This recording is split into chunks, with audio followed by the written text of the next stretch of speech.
In today's video, I'm going to teach you how to configure triggers in Crisp Live Chat. By the end, you'll know exactly how to set up a trigger that shows a timely, relevant message to your visitors based on their behavior, so you can start more conversations and guide people to the right action.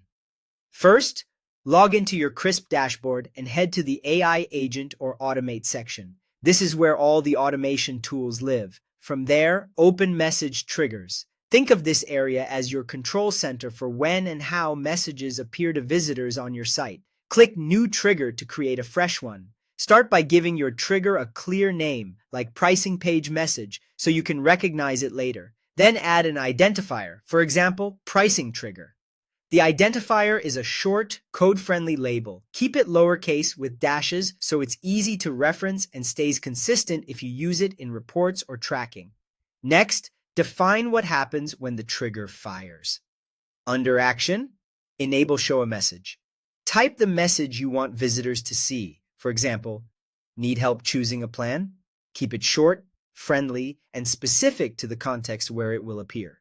You can also choose additional actions to support your message, such as opening the chat box so the conversation is immediately visible, or playing a sound to gently catch attention. Use these sparingly to enhance, not overwhelm, the experience. Now decide when the trigger should run. In Trigger Event, choose the condition that fits your goal.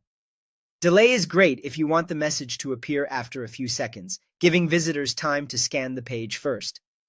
Page Visit lets you show the message only on a specific URL, which is perfect for pages like pricing or checkout. Leave intent to text when someone's about to exit, giving you a last chance to help or offer guidance. Click Event Fires when a visitor clicks a particular element, useful for nudging them forward after they interact.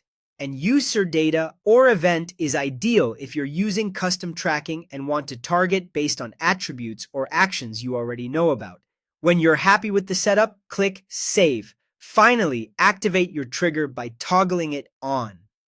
Once enabled, it will start running based on the conditions you defined, showing the right message at the right moment. That's it! Your Crisp trigger is ready to engage visitors exactly when it matters.